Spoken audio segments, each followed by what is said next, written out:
Uh-oh. Are we on? I think we're on. I think we're on. Okay. Hey guys. Welcome to Game Audio Hour number 55. And we are now back in all of our respective home countries talking about all things game audio, from creative ideas to the latest techniques, project experiences to audio secrets. Here is where you'll find in-depth coverage and opinions related to game audio. And I guess I'll go in Japanese order, which is right to left on my end. So that means Michael, how are you doing? Hey. Stage right. I'm doing really well. Caught up on all my sleep post GDC, and life is good. Awesome. GDC was good for you? Well, I had a blast. As you know, we all three of us, as well as several other Game Audio Hour hosts, converged and had our first 3D show, where we gathered in the lounge of the Good Hotel and gathered up a bunch of our favorite listeners. And that's right, they're better than the rest of you who didn't show up at GDC. And we had a live show, and we took questions, and we got to meet each other in person in some cases for the first time, and it was a blast. So I talked at that episode about some of the presentations and technologies I saw at GDC that really excited me, and I had a good time. And now I can even think back fondly on our last episode as well. Yeah, definitely. GDC was a great time, and that GDC podcast was super fun for me. How was it for you, Alex? You were there. Indeed I was. It was absolutely fantastic. I was saying that it's very strange to have spoken to the three of you for 2 hours a week, every week for the past year. So we all kind of know each other, but then physically being together is a new kind of experience, and so it feels very, very familiar, but very, very strange and surreal at the same time. So it was a wonderful thing to be a part of, and we're missing our illustrious leader today, the magnanimous Kyle Johnson, who is actually out with a very, very bad throat and a very, very we're trying to convince him to sort of just be on the camera muted, just sort of seen but not heard. But he, I guess, I don't know, maybe he was worried about stealing our thunder, I guess. Well, it looks like he might be contributing a bit on the channel, so that's cool. He's probably watching us from afar, making sure that we're not ruining the show with some hilarious hijinks. What crazy thing can we do here? I think auctioning off his gear would be a good start. Oh, yeah. Okay, so we got the thing is that when he's not in his room, we can't actually trigger his camera because they need sound in that room to actually trigger it. So everyone's going to have to, well, I mean, there's some Yamaha HS monitors in the back there, and there's a big red wall behind him, so if anybody wants those monitors, then I guess they're up for grabs. $20 each? What do you reckon? We should start our own eBay. 25. I'm sure 25. Totally worth it at $25. Right. I got to admit, I actually really liked some of that stuff on his rack there, like that Kurzweil piece, the Emu piece. I'm a big fan of those late 80s, early 90s pieces, samplers, romplers from that era, and actually this last weekend I decided to buy, again, a Roland JV 1080. Really? Yes. Wow. Nice one. Straight from 1993, and I used to have a JV 1010. It was my first piece of MIDI gear when I was starting that transition from making tracker mods to making MIDI, and I needed something, so I got a JV 1010, and I had so much fun with it, and I always and then I always look back with a lot of hatred at the me who sold that thing when I needed the money while I was still in college.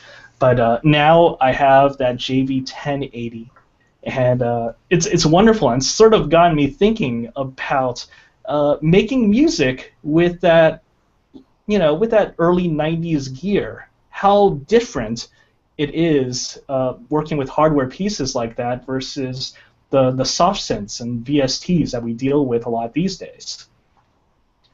Well, interesting. Right. Oh, please go ahead. Yeah, It's interesting you say making the transition from making tracker mods into to using like MIDI hardware gear. What were the main reasons? Was it just kind of expected that that's what you do when you get more serious? Yeah, for me that was the expectation. I think a lot of it was that entry mods were this thing that everyone could do. You had Scream Tracker or Impulse Tracker. If you wanted some instruments for it, you loaded up a mod and you just ripped the samples from there and then reappropriated it into your own mod. But with MIDI, I guess it had sort of a more professional feel about it. The fact that you needed these pieces of MIDI gear in order to actually make sound, whether it be with a sampler or a general MIDI device or a more advanced Rompler, like those Rolands and Yamahas at the time. But it was still really cool, totally different, but a really cool thing trying to make that transition from mods to MIDI. You were about to say something, Michael? What I was going to say is that there's an interesting kind of cultural difference between composers who do a lot of electronic music and composers who do a lot of orchestral emulation when you start talking about older gear. In that, if you do a lot of electronic music and you start thinking about the gear of yesteryear, there's sort of a fond nostalgia and what way that nostalgia spills over into vogue again, and with the sort of the modern craze for retro music, and it becomes kind of a treasure trove of interesting ideas and perhaps a tool from a simpler time that can be repurposed into your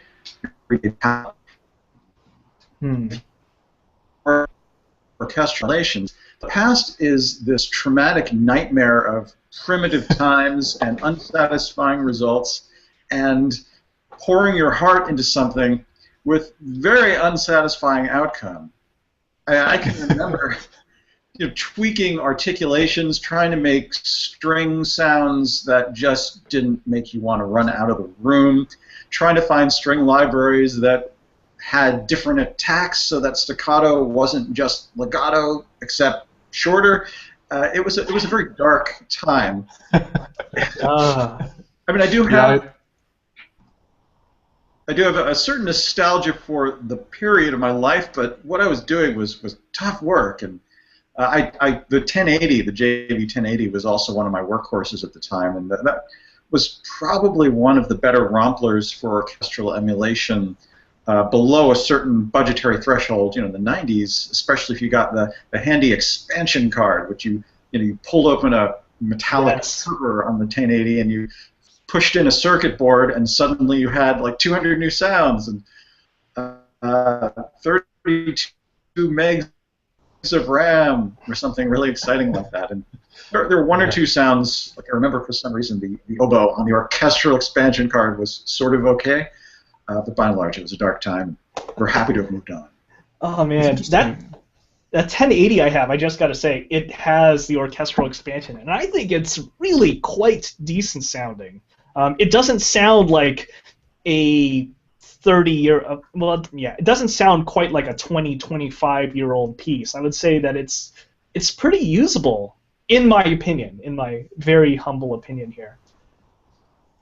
Yeah, it's interesting just listening to Mike talking now. It's interesting to think. It'd be interesting to do sort of a survey across the game audio spectrum of why is it. So people will try to be obviously versatile. And try to write various styles so they can be more useful in the industry. But it'd be interesting to do a survey to find out that the style of music that you're most comfortable with writing, that you enjoy doing the most, why do you think it is that? So, for example, in my case, because at that time I was in high school and I was playing French horn and I was playing violin and I was in an orchestra, and so the feeling was that I had like the MT32 and the JV30 and the SY22 and an Akai S2000, I think it was.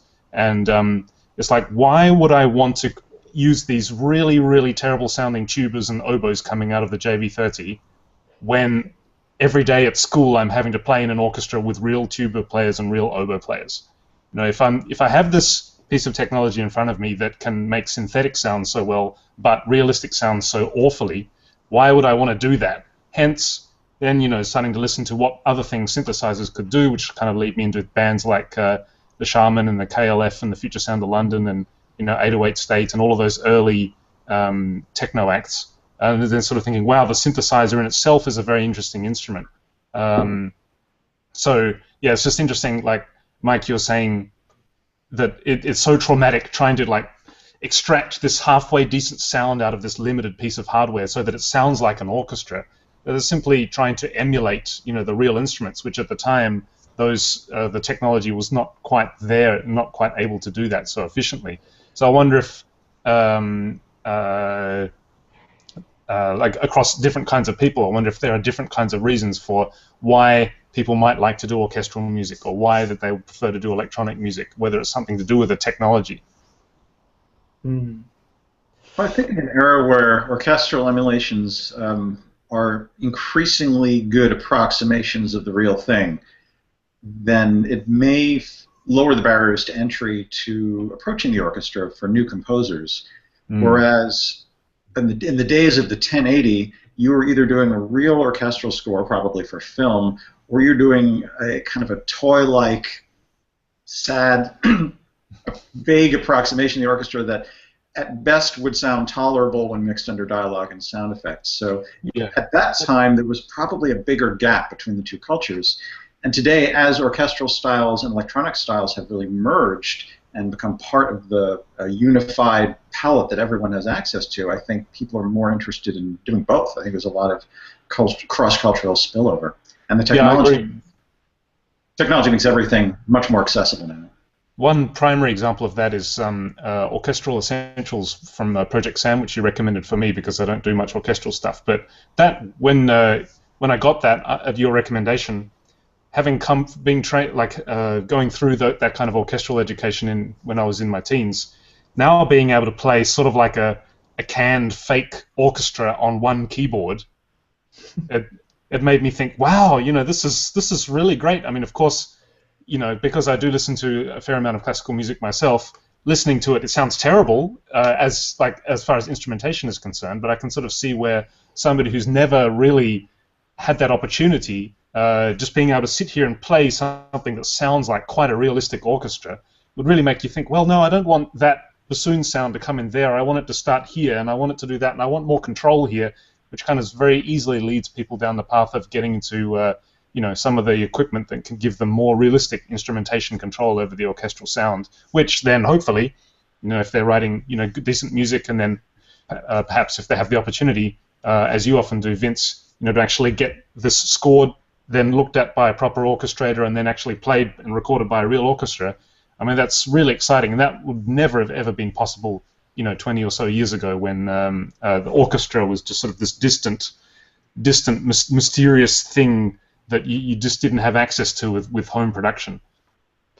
Yeah. In the context of game audio, of course, games were not entirely ready for orchestral music at that time anyhow. They were kind of ramping up to the CD-ROM era. If we're talking early 90s, my memory of audio technology history, when we start seeing the first CD-ROM games in consoles.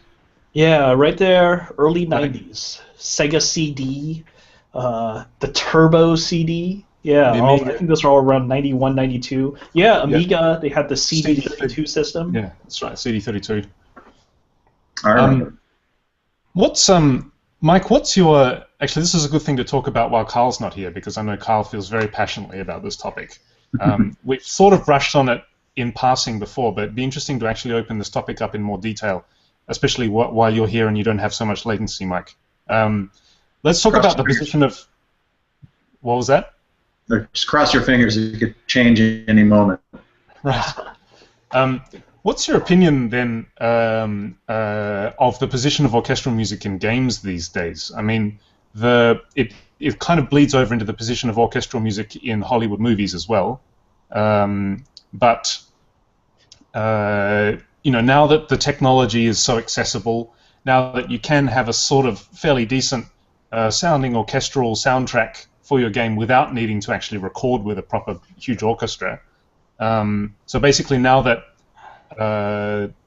orchestral music has become as accessible as, say, electronic music for, a game soundtrack, do you think that, or what's the significance now of that orchestral sound? Is it purely linked together with just a feel? Now that we're, the orchestral sound will create a certain kind of feel which suits some games for that typical stereotypical, melodramatic kind of sort of big scale epic sound, or has it just simply become another tool in the palette of a music composition and sound design, or do you think it's getting less significant or more significant, or what do you think? I think there are two major approaches to using the orchestra that tend to reflect the background of the composer.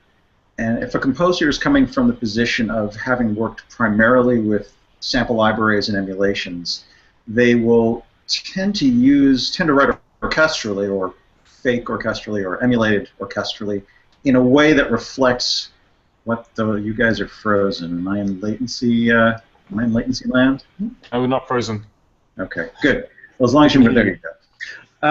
So if you learn with sample libraries and you don't have a lot of background working with live players, you're going to write in a way that exploits what samples do well, percussion and short articulations and whatever pre-recorded effects happen to be released in the latest batch of sample libraries. So I remember there's a period where all the sample libraries started releasing horn rips. That sound when you're overblowing the octave and the horns kind of go "roop."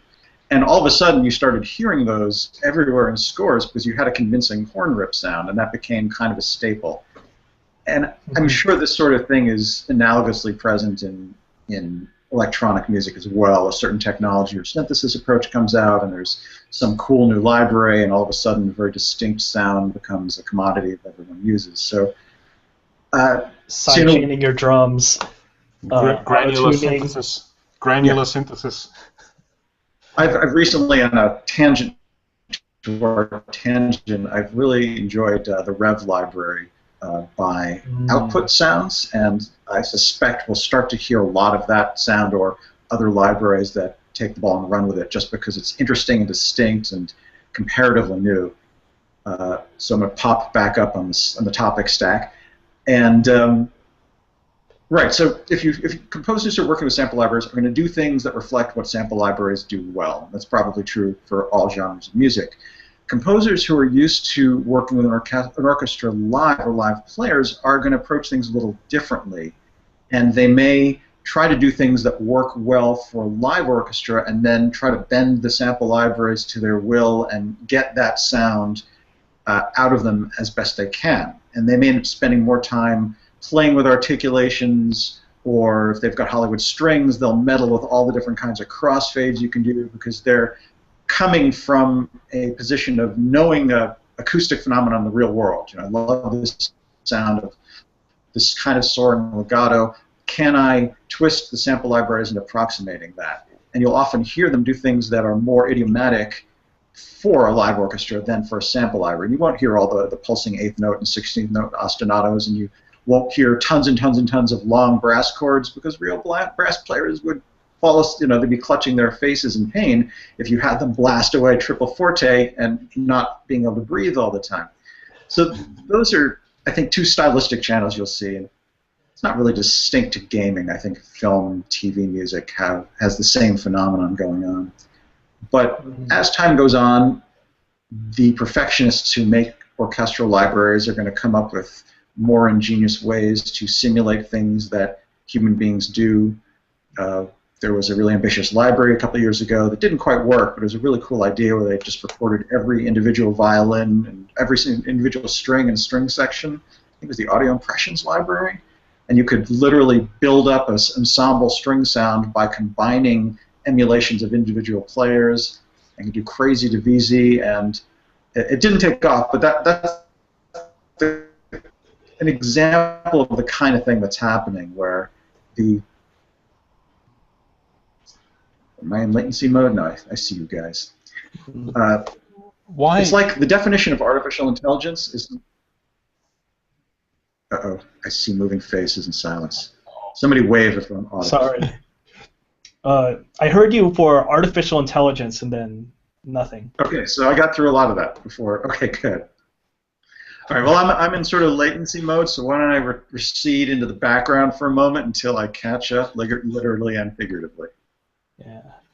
Yeah, it is really interesting how composers are using technology and how much the technology that's available influences the composers and the sound of the time, whether it be the individual techniques or just these specific sample libraries that come out. I just thinking back to a decade ago, is like, okay, Storm Drum, and Storm Drum is awesome. Symphony of Thousands. Symphony of Thousands is awesome, and and you hear it everywhere and everywhere, and those things are really cool. But I guess for me personally, I've always had a fondness for trying to fight what the instruments want to do and try to force it to do something that doesn't seem to be naturally good at. So a lot of the when I was doing a lot of this orchestral mock-up stuff, I would want to see if I could somehow turn it into something that is better, or at least different from what I usually see that thing used for. How can I make this really exposed solo English horn line just absolutely fantastic? And okay, I've got Seidlitschek Advanced Orchestra, which was kind of the hot shit back in the late 90s. But this was already the early 2000s, and I know that I just had this feeling that if I used technique in the right way, or used enough technique, I can sort of bring this thing from a different era. And in music technology, 5 years is pretty much a different era. Take that and make it something that's even better. And I like to think I was somewhat successful with it, but looking back at it, I can see that I actually forced a lot of things. But actually, that ended up creating a lot of what ended up being my personal style as I was getting started as a music composer in games. That's interesting. I think as an influence from my father, I have a strong adversity to technology trying to do things that are trying to emulate realistic musical instruments. I mean, it might be just because my he's a classical pipe organist, and he's always been very, very cynical about music technology. It's like, it sounds rubbish. It all just sounds rubbish. It's like that's not a violin, that's not a horn. And so I guess if for me as like doing it as a hobby, the only way to sort of have any clout is to actually have the technology sound like something that he doesn't know because it's not real. So it sounds like a synthesizer. Well, I guess that's a pretty decent synthesizer. Yeah, And so I've always sort of grown up with this feeling of uncomfortableness in having technology trying to sound like a real instrument when you may as well just have a real instrument.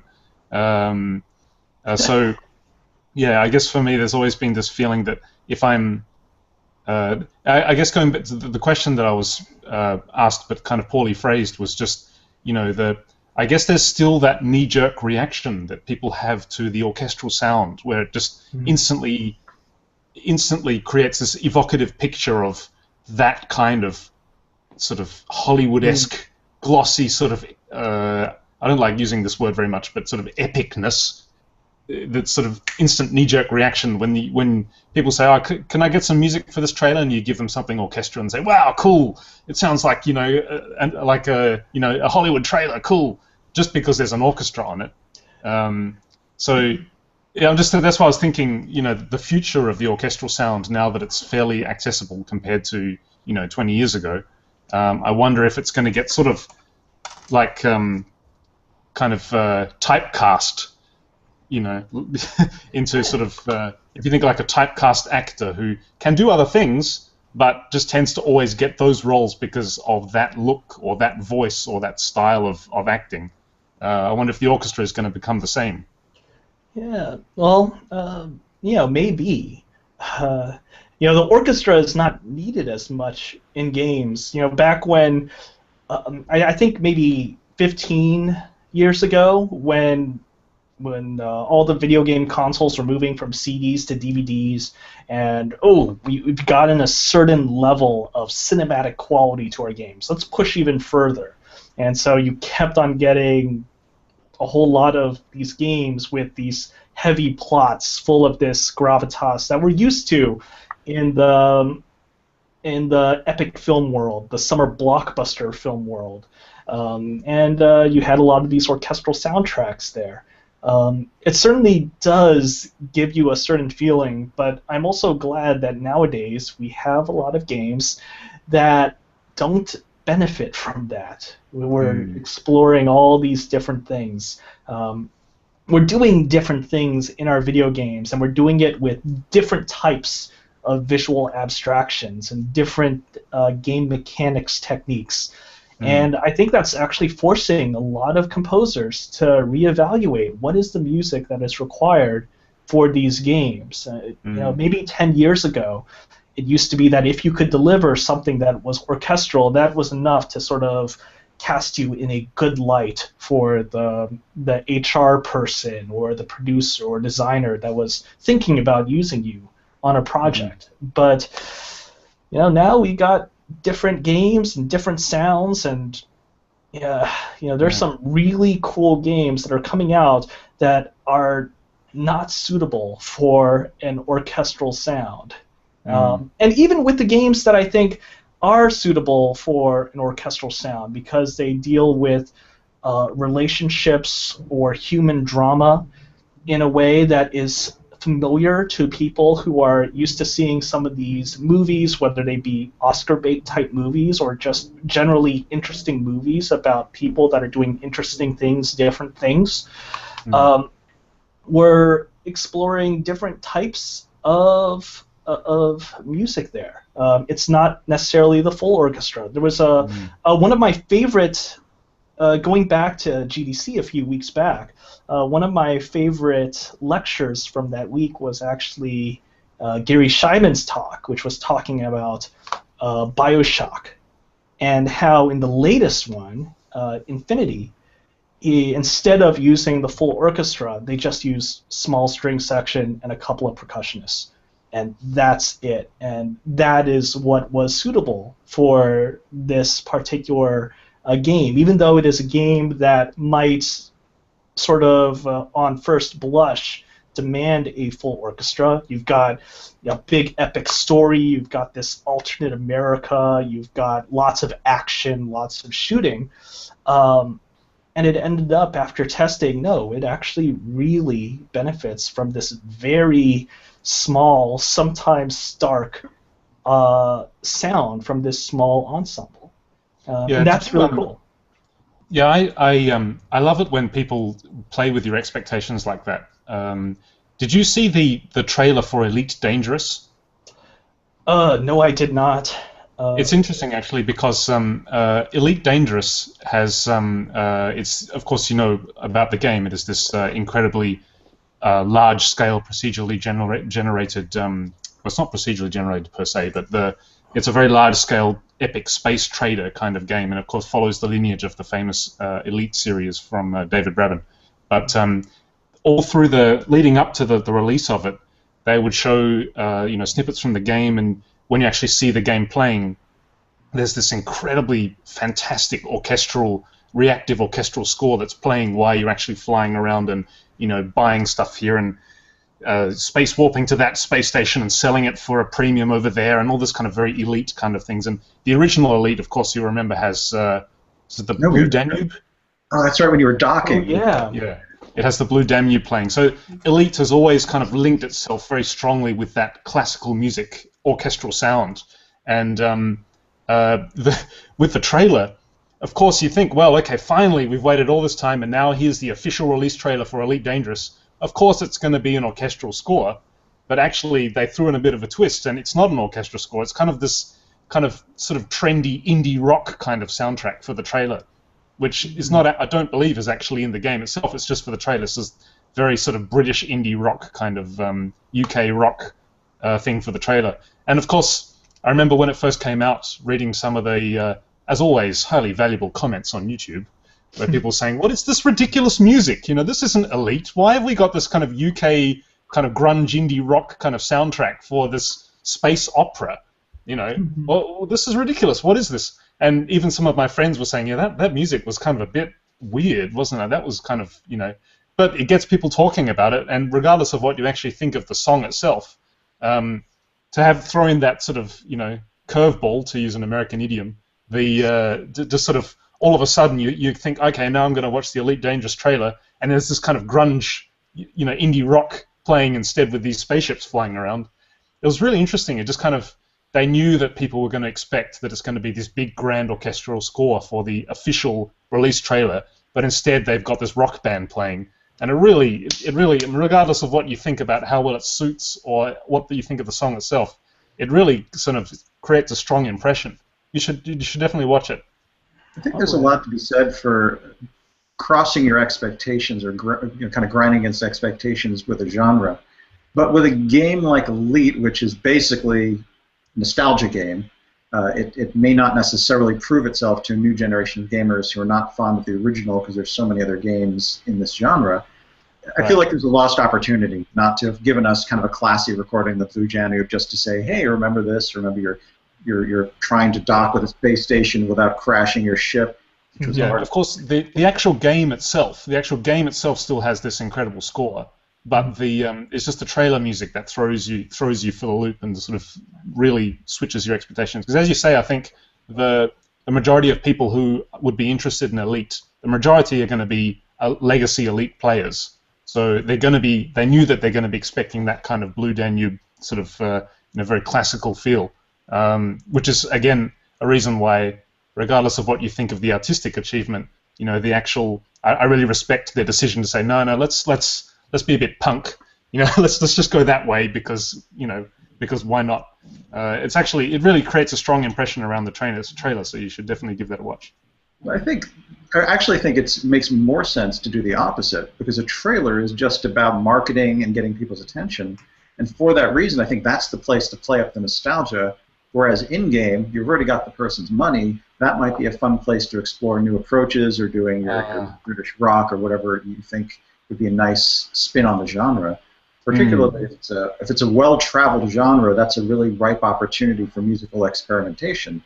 On the other hand, the trailer, which is just getting the word out to all the old people who played Elite, that to me struck me as the logical place for the nostalgia music. I think possibly because the release of Elite Dangerous obviously was supported by a fairly widespread marketing campaign that lasted months and months and months, and so every other video for Elite shows you gameplay and it shows you you hear the music in the background and you hear the actual in-game orchestral music. So I guess perhaps their strategy was just thinking that, well, those legacy players they will have been watching up until this point. They will have been watching and they know that the music in the game is going to be like this. Like a single trailer for a game that hasn't had much build-up, at least in video build-up. Yeah, possibly in that case, as you said, it would have been more interesting to give a hyper-exaggerated version of what people are expecting. Yeah, interesting ideas.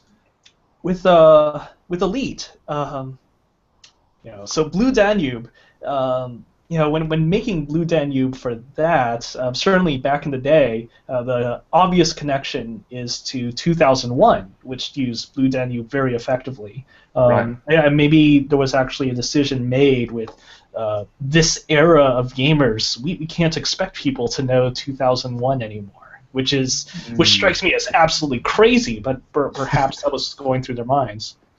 Yeah, that's an interesting idea. Yeah. Now maybe what is the modern day equivalent of 2001? I guess Interstellar, maybe. I don't know. Maybe. It is kind of a shame to think that people don't know about 2001 because we're talking about game audio, of course, but that is a science fiction movie. Yes. Yeah. There's a bit of infamy actually associated with the music for 2001, and this is a tangent, but to compress the story, an original score was composed for that film by Alex North, and at the last minute, Kubrick decided he didn't like it and swapped it out for Ligeti and Strauss and a lot of the other classical music. And Alex North found out about this while attending the premiere of the film, So to any composer who feels ill-treated by producers in the game world, understand that there are lower rungs of hell to which you can sink experientially in other media. Just following this tangent for one more extension. Do you know what the story behind the interesting sort of avant-garde atonal music that opens that movie? 2001? Yeah. Remember the very start of the movie, the screen is black, and it remains black for several minutes, and it's only music, but it's sort of a atonal music. I don't know that it's music concrete, but it's sort of an atonal, very 20th century experimental kind of orchestral drone in the background. Do you remember? If memory serves, that was a piece by Ligeti. I don't know. Oh, okay. It probably doesn't matter because they're all kind of the same. And I think this is a case where they needle dropped in some Ligeti for scenes with the obelisk. For those of you who haven't heard, Ligeti is known, he's a Polish composer, he's known for these massive, kind of like the orchestral equivalent of the wall of sound approach. Imagine you just rested your body on a piano keyboard so that you were covering every key at the same time, except instead of a piano, you were hearing a string or a brass instrument. So you get these giant, powerful washes, which I guess the pre-synthesizers were kind of a unique sound. He would have loved Project Sam's Orchestral Essentials, I guess. Right, because you could just lay down your forearm. So I think they needle dropped in some Ligeti and then didn't pay him. I see. Jeez. Hubert is not the composer's friend, or was not. Right. Anyway, back to the topic. So now we have 23 minutes left, so we have two other things that we were going to talk about. Vince, I believe you have an interesting book that you wanted to just sort of show off a bit. Oh, yeah. Yeah, I got this book. This is a book that I've actually had for, almost 20 years now. And it's look at that.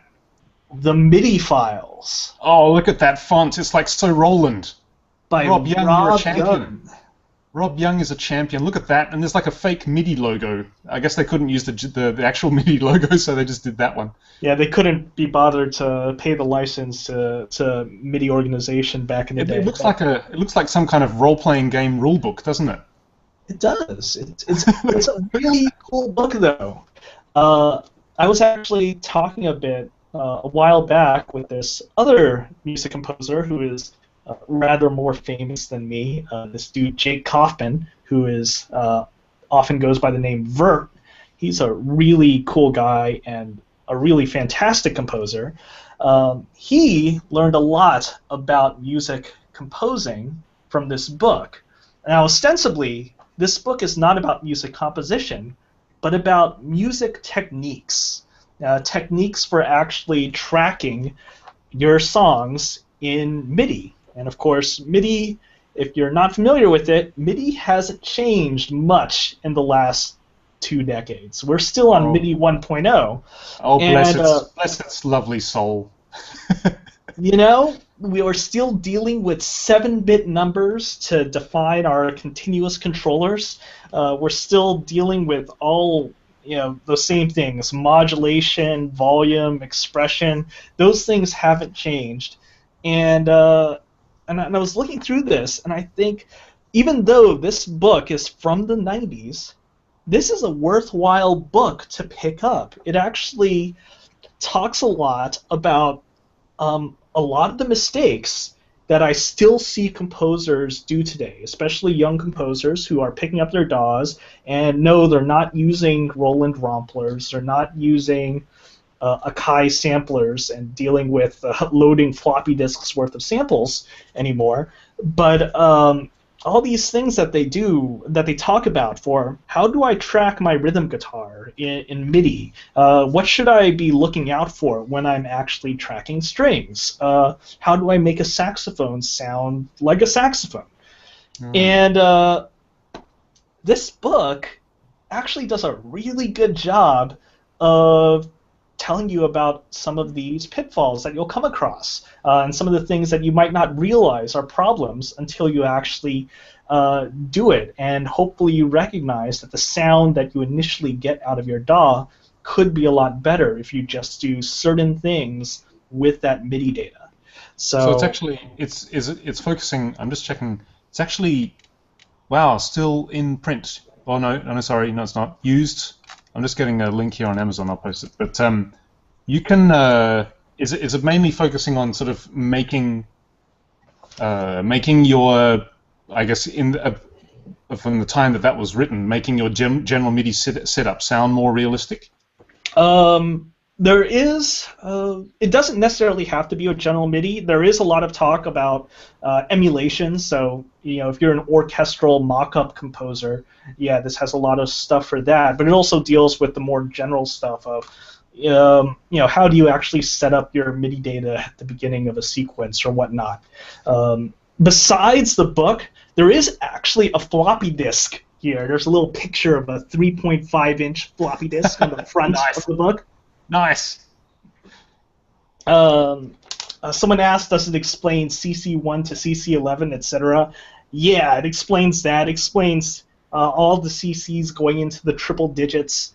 It's, the floppy disk is somewhere in my house. Unfortunately, I ripped it from here, and actually, tore it off with your teeth, didn't you? Like, I've got to get into these MIDI files. Yeah, I wonder, actually, if I have a working floppy drive. But the floppy disk examples are actually really good. Some of those things are really basic stuff, like, okay, if you're dealing with a monophonic instrument, you should track it with a recognition that this isn't capable of chords, but even beyond that, how do you deal with portamentos approaching notes and whatnot, or dealing with stringed instruments, dealing with stringed non-fretted instruments? How exactly do you do that? Maybe you should actually consider tracking a guitar with multiple MIDI channels so that you could do different things with those channels. There's a lot of really good examples in this book, even though we have this modern technology where we've got pianos that take up 10 gigs of RAM and super realistic string emulations now compared to what we had back in the 90s. But I think a lot of the techniques here are still very relevant.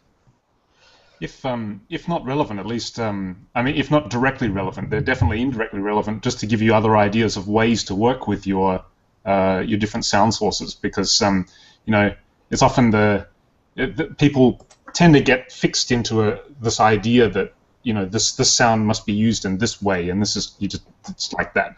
I always lament about there are these plugins that create you like techno risers for your big epic trance drops and stuff like that. Or you often see posts on the forum saying, how do I create this rise for this techno song? It's like, it's not just a sample that you play. You just think about in a bigger picture of what you're just trying to create tension. So how can you create tension? Right. You're just raising the noise floor. That's tension. So if even just to give people some fresh ideas of other things that they can do with their sounds, that sounds very interesting. Yeah. MIDI is.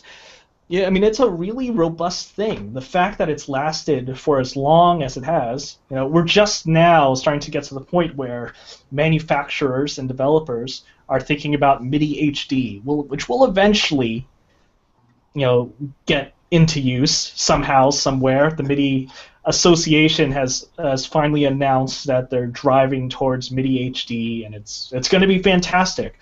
But there's all sorts of things that MIDI 1.0 is capable of, and it can only help you to actually know all those different things. It's still surprising to see people. Sometimes people ask me for feedback on music that they've written or on their portfolios, and it'll be things like, I noticed that you're not using any CC11 here, or it sounds like you're using CC7 instead of CC11, or how are we doing things on guitars, for example? Guitar is actually a pretty hard thing to sequence with MIDI, and you can kind of tell when they're doing different things, and it seems like they want to do different things with the composition. Would it be reasonable for a person to actually pitch bend all of the notes in a guitar chord like that, or just parts of the notes in a particular guitar chord in a particular way, and you can tell. And we're so used to hearing guitar, we know if it sounds right or not. So yeah, knowing about all the possibilities with MIDI is a good thing. Might be interesting. Oh, go ahead, Mike. I see the book came out in '96, and what strikes me as an interesting idea, which could either be a classroom idea or maybe a game show, is well, if you think of Iron Chef, where they take a bunch of really great chefs and they say, you're just going to use Ritz crackers and you're going to make a 3-course meal. Imagine giving a group of composers audio technology of 1996 and assigning them genres and saying, you've got to do the best you can with just these tools, and you better make use of MIDI and those controllers, because you're going to need to massage these sounds considerably in order to bring them up to a level you'd find satisfying. And it might be interesting to put on those straitjackets and see what people could do. That was exactly what I was going to say, Mike. It was going to be interesting, an interesting educational idea to sort of, for example, general MIDI. That's all you have. You know, you just got general MIDI. Now do what you want with it. Off you go. You have like 4 weeks to come back with something interesting, entirely created from general MIDI, and that's all you get. And no black MIDI, thank you. Because in '96, the CPUs couldn't even keep up with black MIDI. That's right. Yeah. Now we have the power. Yeah. MIDI is so wacky. Okay, for as robust as MIDI is, it still supposes a serial connection working at, what, 38 kilobaud? So black MIDI would just saturate that thing so fast. Which does make... Actually, that does make me wonder, what would happen if I got like a really good sound card and I knew that the sound card was not the limitation. I tried running it into something like my Roland JV1080. I wonder how it would fare under those conditions. So does anyone on our show not own a Roland JV1080? I owned a JV30, not a 1080. So it was... yeah, those JV sounds. You know those JV sounds. Yeah, I never really was a big fan of them. I think we talked about this last week, didn't we? Yeah. The MT32 still had a bit of that character, but the JV30 was too much into that kind of not uncanny valley, because it's not even close to being uncanny, but sort of just sort of, oh no, the tuba, oh that oboe, the trumpet, that trumpet. I mean, how many times have you heard that trumpet in an elevator in the 90s? That's true. The general MIDI trumpet. Make it stop. But you know, those Rolands, they actually did, there were some really nice filters on them. And if you do the programming on the patches properly, you can do some really cool stuff with it. I've been actually messing with it using the Roland in conjunction with my Iwi, and trying to get it so that it's more than just the basics, but actually messing with those Roland filters, which are really quite good, and trying to get a really nice, expressive sound out of these instruments. It really is a wonder controlling those Roland patches with a high-resolution device like an Iwi versus trying to just play it with a keyboard, where you don't really get much expressive possibility. Certainly not with woodwinds and brass, which are all about how the sound transforms well after the note has been triggered. One of the appeals of the Iwi when it came out is, for this exact reason, it was a way to add a kind of vitality to the samples and synthesizer sounds of the day. Because if you could feed in expression controller data in a way that was continuous and tied to vocal tradition, I guess, or woodwind tradition, you could get something that felt more natural and organic. And there were guys who would have a huge stack of Akais, and they'd have an Iwi, and they would play it, and you think, oh, that sounds a little more like a living organic instrument, because you have this MIDI data, 11 or whatever else, coming in real time and adopting these curves that felt very natural. Yeah, I think it's kind of telling that if you look at the continuous controllers in the MIDI world, CC1 is modulation, and all keyboards, well, almost all keyboards have a modulation wheel, and hopefully are using it for stuff.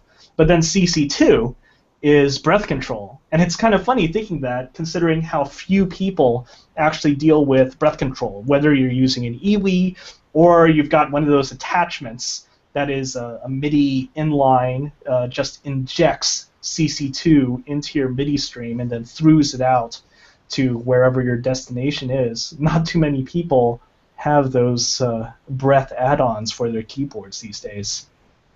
One thing I wish is that there was more uniformity in how some of these controllers are used. It seems like people have accepted that we mostly use controller 1 and 11 as kind of our workhorse MIDI controllers for whatever data we most frequently want to give, be it vibrato width or expression or whatever. And there's no real consistency in how those things are applied. Mm-hmm. At least I haven't found a whole lot of consistency. Yeah, but I'm glad that it feels like a few years ago it was still pretty tough to get a decent keyboard which had a lot of knobs and faders, and so that you could add lots of control besides your keyboard and your mod wheel. But lately prices have been going down on these keyboards with lots of control. And actually, I just saw a link while I was on Twitter that Behringer is making a 61-key keyboard which has a full palette of knobs and motorized faders for a Behringer price of $300. And good old Behringer. Gotta love Behringer. The idea of an affordable, general-purpose MIDI keyboard with motorized faders on it. It's been a while since I've had some Behringer gear, but I'm actually thinking about buying this thing. Behringer, never again. Never again, really? I had a Behringer. I think it was a 16-track mixer back. Or was it 8-track or something? I had a mixer back in the day in Behringer. Never again. No, that thing started to smoke, and took it to get repaired, and it basically cost more to repair it than would to just buy a new one. So I just thought, no, don't really want to go through that again. I mean, of course, that was ages ago, and possibly Behringer have lifted their game, and I'm certainly, as good serviceable equipment to sort of as on an introductory level to just sort of get those functions to people who need them. It's great to have a company like Behringer around, but yeah, not for me. Yeah, cheap and serviceable. That's usually what they are for, and I think most people still consider them as just cheap and serviceable. But cheap motorized faders, that's kind of amazing. I'm actually kind of in shock, and I'm hoping that more people will do that, because I don't know. I want to see other audio manufacturers feel that that's a threat and feel like they've got to put even more functionality, especially a really basic functionality like motorized faders and controls. Because I don't know if you guys have any gear with motorized faders, but I have some friends that have that, and it's really quite a wonder to be able to ride those motorized faders and then watch as automation takes over for certain parts, and you can sort of work with what the sequence is giving back to you, and then continue on as you punch in with another take. Or it really changes not just your workflow, but the way that you relate with the data that you're entering in, I find. Yeah, I think the presence of a company like Behringer is really important, just because it does make the other. I mean, I don't want to put them down or anything, but it does make the other sort of more upmarket makers to sit up and think, oh, geez, well, if they're doing that for that price, we better lift our game. However, yeah, just not for me. I think once you have, Chase just said in the chat room, why do I feel that the faders will stop working or get stuck? Well, you probably feel that because you have also experienced Behringer before, Chase, I imagine. Incidentally, what do you guys use for controller keyboards?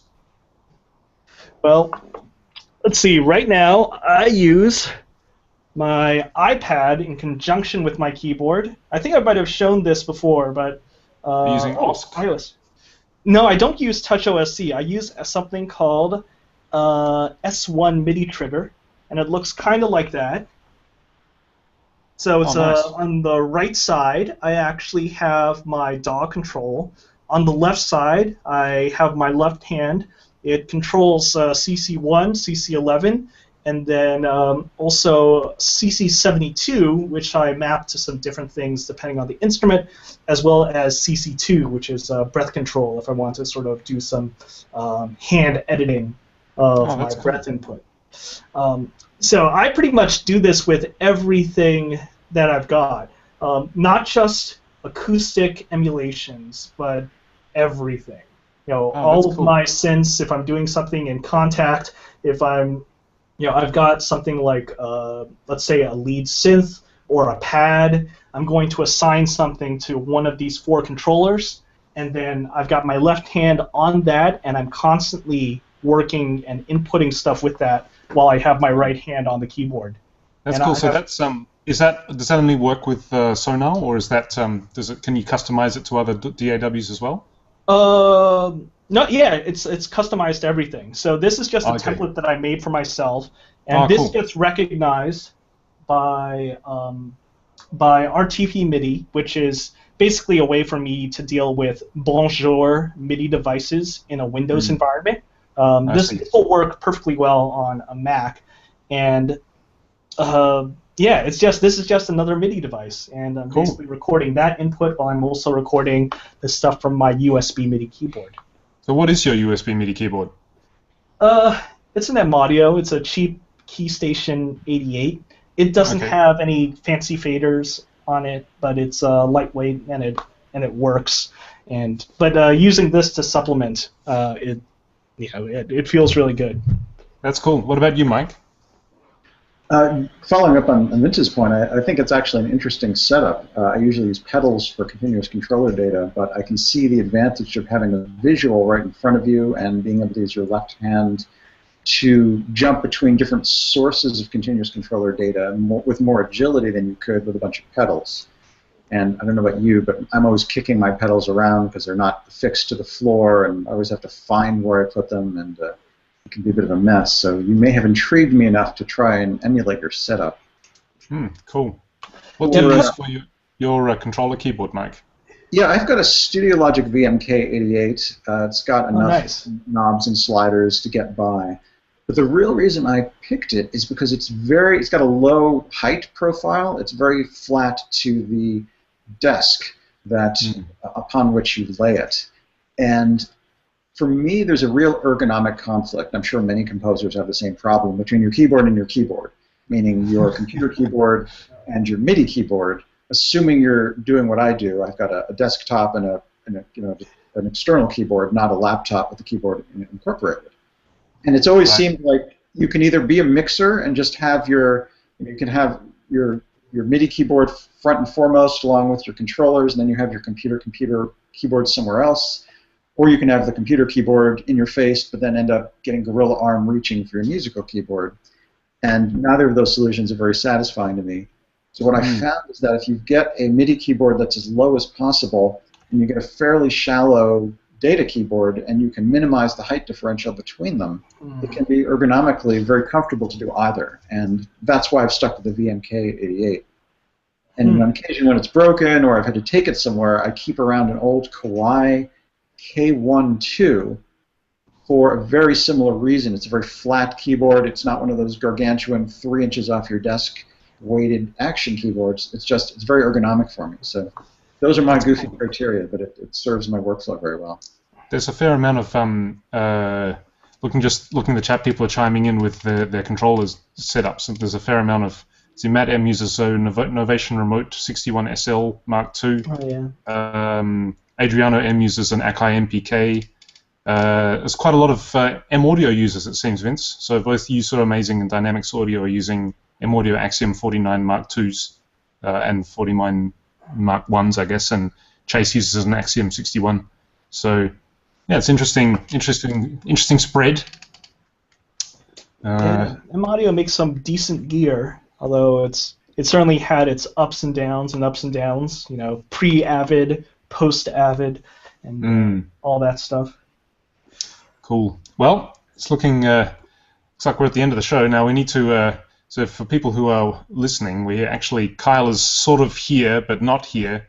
He's actually there's like a little figurine, and he's got his computer on just so that he can be hosting the show while he's off coughing. I think to finish, we'll just hang up. Well, let's see. We got to do that little ending tag, right? So, oh yeah. Thanks for watching Game Audio Hour. Make sure to like us on Facebook, follow us on Twitter, and we'll see you guys next week, right? Is that about it? Yeah. Yeah, I think that sounds pretty good. Okay. Awesome. Thanks, chatties, and thanks to you guys for this show. I guess I'll see you guys later. All right. Thanks. See you. Take care.